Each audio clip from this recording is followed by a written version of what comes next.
നമ്മളെല്ലാവരും ആകാംക്ഷയോടുകൂടി കാത്തിരിക്കുന്ന ഒരു ദിവസമാണ് പരിശുദ്ധമാക്കപ്പെട്ട മിഅ്റാജിന്റെ ആ ഒരു ദിവസം. അല്ലാഹുവിന്റെ ഹബീബ് സല്ലല്ലാഹു അലൈഹി വസല്ലമ തങ്ങൾ ഇസ്രാ മിഅ്റാജിന്റെ രാത്രിയിൽ പുണ്യനബി സല്ലല്ലാഹു അലൈഹി വസല്ലമ തങ്ങൾ അല്ലാഹുവിന്റെ അടുക്കലേക്ക് കടന്നുപോയ ആ ചരിത്രങ്ങൾ അറിയാത്തവരോ അതുമായിട്ട് ബന്ധപ്പെടാത്തവരോ ഇല്ല. ഇസ്രാ മിഅ്റാജിന്റെ ആ ഉള്ള മിഅ്റാജിന്റെ നോമ്പ് ആദ്യം ഒന്നുകൂടെ പറയാണ്. അതിന്റെ നോമ്പ് സുന്നത്താക്കപ്പെട്ട മിഅ്റാജിന്റെ നോമ്പ് അല്ലാഹു തആലക്ക് വേണ്ടി ഞാൻ നോറ്റുകിട്ടുന്നു എന്ന് പറഞ്ഞുകൊണ്ട് നിയ്യത്ത് വെക്കുക. സാധാരണ നോമ്പ് നോക്കുമ്പോൾ തന്നെ നോമ്പ് നോക്കുക, മഗ്രിബിന്റെ സമയം ചൊല്ലുന്ന അതേ ദിക്ർ തന്നെ ചൊല്ലിക്കൊണ്ട് നോമ്പ് തുറക്കുക. എന്നാൽ ഈ മിഅ്റാജിന്റെ നോമ്പ് നോറ്റുകൊണ്ട് കടന്നു വരുന്ന പ്രിയപ്പെട്ട സഹോദരങ്ങൾ, സഹോദരിമാർ, ചില കാര്യങ്ങൾ മനസ്സിലാക്കാനുണ്ട്. ഖലീലുല്ലാഹി ഇബ്രാഹിം നബി അലൈഹിസ്സലാത്തു വസ്സലാം ഇസ്രാ മിഅ്റാജിന്റെ രാത്രിയിൽ അല്ലാഹുവിന്റെ ഹബീബ് സല്ലല്ലാഹു അലൈഹി വസല്ലമ തങ്ങൾക്ക് ഒരു സമ്മാനം കൊടുത്തു. ഏതാണ് ആ സമ്മാനം? ആ സമ്മാനം എന്ന് പറയുന്നത് അവിടുത്തെ ഹബീബിന്റെ ഉമ്മത്തുകൾക്ക് വേണ്ടിയിട്ടായിരുന്നു. ഇസ്രാ മിഅ്റാജിന്റെ അന്ന് നമ്മൾ ഒരുപാട് ചൊല്ലേണ്ടുന്നതാണ്.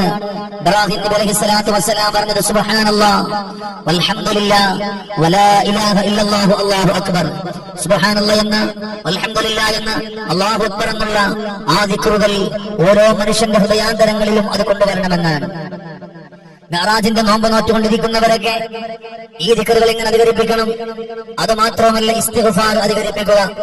ജീവിതത്തിൽ തെറ്റുകൾ സംഭവിക്കാത്തവരില്ല, ജീവിതത്തിൽ കുറ്റങ്ങൾ സംഭവിക്കാത്തവരില്ല. മിഅ്റാജിന്റെ രാത്രിയുടെ മിഅ്റാജിന്റെ ബലം കൊണ്ട് മാപ്പാക്കി കൊടുക്കുവാനും മാപ്പ് കൊടുക്കാനും അതുപോലെ തന്നെ പരസ്പരം വിട്ടുവീഴ്ചകൾ ചെയ്യാനും നമ്മൾ മുന്നോട്ട് കടന്നു വരണം. അള്ളാഹുവിന്റെ ഈ മാസത്തിൽ കുടുംബക്കാരുമൊത്തുകൊണ്ട് ഒരിക്കലും പിണങ്ങി കഴിയാൻ പാടില്ല. ഭാര്യ ഭർത്താക്കന്മാർ പിണങ്ങി കഴിയാൻ പാടില്ല. കാരണം എന്തെന്നറിയുമോ? അള്ളാഹുവിന്റെ റഹ്മത്ത് പെയ്തിറങ്ങുന്ന ഈ പരിശുദ്ധമായ ഈ ദിവസങ്ങളിൽ ഒരു ഭാര്യയും ഒരു ഭർത്താവും ഒരിക്കലും പിണങ്ങി കഴിയരുത്. കാരണം അങ്ങനെ കഴിഞ്ഞാൽ ജീവിതത്തിന്റെ പ്രയാസങ്ങൾ, ജീവിതത്തിന്റെ വഴികളിലൂടെ പോകുമ്പോ പരസ്പരം നിങ്ങൾ എന്തെങ്കിലുമൊക്കെ നിസ്സാര പ്രശ്നത്തിന്റെ പേരിൽ വഴക്കുണ്ടായേക്കാം, പിണക്കമുണ്ടായേക്കാം. റജബിന്റെ ഈ ദിവസത്തില്, ഈ നോമ്പ് നോക്കാൻ വേണ്ടി കാത്തിരിക്കുന്ന ദിവസത്തില് ഒരിക്കലും പിണങ്ങിക്കഴിയുന്ന, വഴക്കുണ്ടാക്കി കഴിയുന്ന ഒരവസ്ഥ വരരുത്. പരസ്പരം പൊരുത്തപ്പെടുവിച്ച് രണ്ടുപേരും അങ്ങോട്ടും ഇങ്ങോട്ടും പൊരുത്തപ്പെടുവിച്ച് നല്ല നീയത്തോടുകൂടി കടന്നു വന്ന് അവർ അവരുടെ വീടിന്റെ അകത്തട്ടിൽ സുബ്ഹാനല്ലാഹ് വൽഹംദുലില്ലാഹ് വലാ ഇലാഹ ഇല്ലല്ലാഹു അല്ലാഹു അക്ബർ എന്നുള്ള ദിക്ർ അധികരിപ്പിച്ചുകൊണ്ട് കടന്നു വരണമെന്ന് മാത്രമല്ല, അല്ലാഹുവിന്റെ പരിശുദ്ധമാക്കപ്പെട്ട ഖുർആനിലെ സൂറത്തുൽ ഹശറിന്റെ 3 ആയത്തുകൾ ഏതാണ്? ഹുവല്ലാഹുല്ലദീ ലാ ഇലാഹ ഇല്ലാ ഹു അലിമുൽ ഗൈബി വശ്ശഹാദ ഹുവർ റഹ്മാനുർ റഹീം. സൂറത്തുൽ ഹശറിലെ ഈ 3 ആയത്തുകൾ ഈ ദിവസത്തിൽ നമ്മൾ പാരായണം ചെയ്യണം. ഈ ദിവസത്തിൽ നമ്മൾ സൂറത്തുൽ ഹശറിന്റെ ഈ ആയത്തുകൾ നമ്മൾ പാരായണം ചെയ്തുകൊണ്ട് കടന്നു വന്നാൽ അള്ളാഹു നമുക്ക് ഒരുപാട് പ്രതിഫലം തരുന്നുണ്ട്. മിഅ്റാജിന്റെ രാത്രിയിൽ നോമ്പ് നോറ്റുകൊണ്ട് കടന്നു വരുന്നവർ അതിന്റെ പകലുകളിൽ നല്ലതുപോലെ സുന്നത്താക്കപ്പെട്ട മിഅ്റാജിന്റെ നോമ്പ് അള്ളാഹുവിന് വേണ്ടി പിടിച്ചു വീടുന്നു എന്ന് പറഞ്ഞ് നമ്മൾ കടന്നു വന്നാൽ സുബഹി നിസ്കാരം, അന്നത്തെ മിഅ്റാജിന്റെ നോമ്പിന്റെ അന്നത്തെ സുബഹി നിസ്കാരത്തിന്റെ അന്ന് നമ്മൾ ചൊല്ലാനുള്ള ഒന്നാമത്തെ ദിക്ർ ഏതെന്നറിയോ? അസ്തഗ്ഫിറുല്ലാഹ റബ്ബീ മിൻ കുല്ലി ദംബിൻ വഖതിഅത്തിൻ വഅതൂബു ഇലൈഹി. സുബഹി നിസ്കാരം കഴിഞ്ഞ് കിടന്നുറങ്ങാതെ അന്നത്തെ ദിവസത്തിൽ നമ്മൾ പതിവാക്കേണ്ടുന്ന ഒരു ദിക്ർ അസ്തഗ്ഫിറുല്ലാഹ റബ്ബീ, എന്റെ റബ്ബിനോട് ഞാൻ പൊറുക്കലിന് ചോദിക്കുകയാണ്.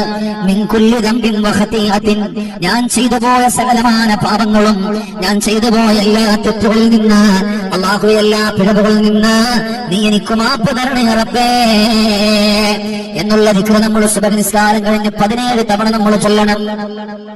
മിഅ്റാജിന്റെ ആ നോമ്പ് നോറ്റ് സുബഹി നിസ്കാരം ഉണ്ടല്ലോ, ആ സുബഹിക്ക് നല്ലതുപോലെ നമ്മൾ ചെയ്തുകൊണ്ട് കടന്നു വരണം. രണ്ടാമത്തതോ ളുഹറിന്റെ സമയമായാൽ ഇദാ ഇന്നാ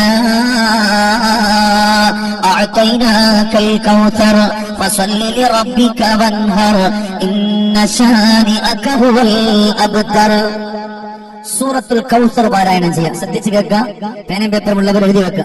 ഒന്നാമത്തത് സുബഹി നിസ്കാരം കഴിഞ്ഞ പാട് അസ്തഗ്ഫിറുല്ലാഹ റബ്ബി മിൻ കുല്ലി ദംബിൻ വഖതിഅത്തിൻ വഅതൂബു ഇലൈഹി നമ്മൾ ചൊല്ലുക.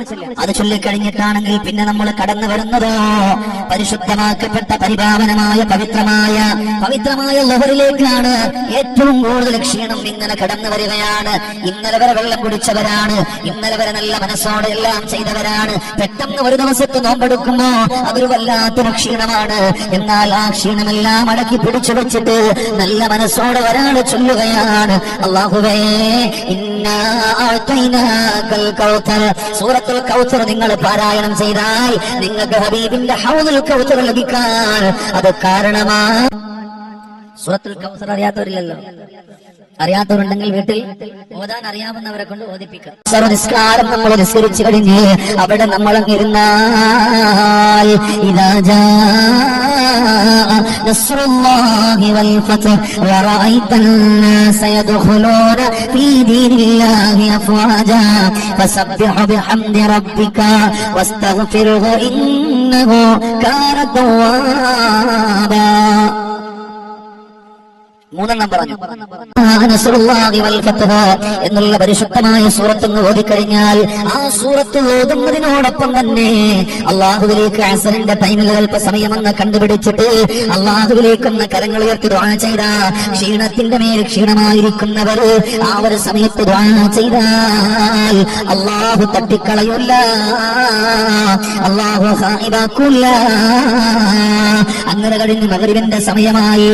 ആ സമയമെന്ന് കടന്നു വന്നാൽ നോമ്പ് തുറക്കുന്നത് വരെ സുബ്ഹാനല്ലാഹി വബിഹംദിഹി സുബ്ഹാനല്ലാഹിൽ അലീം വബിഹംദിഹി അസ്തഗ്ഫിറുല്ലാഹ്.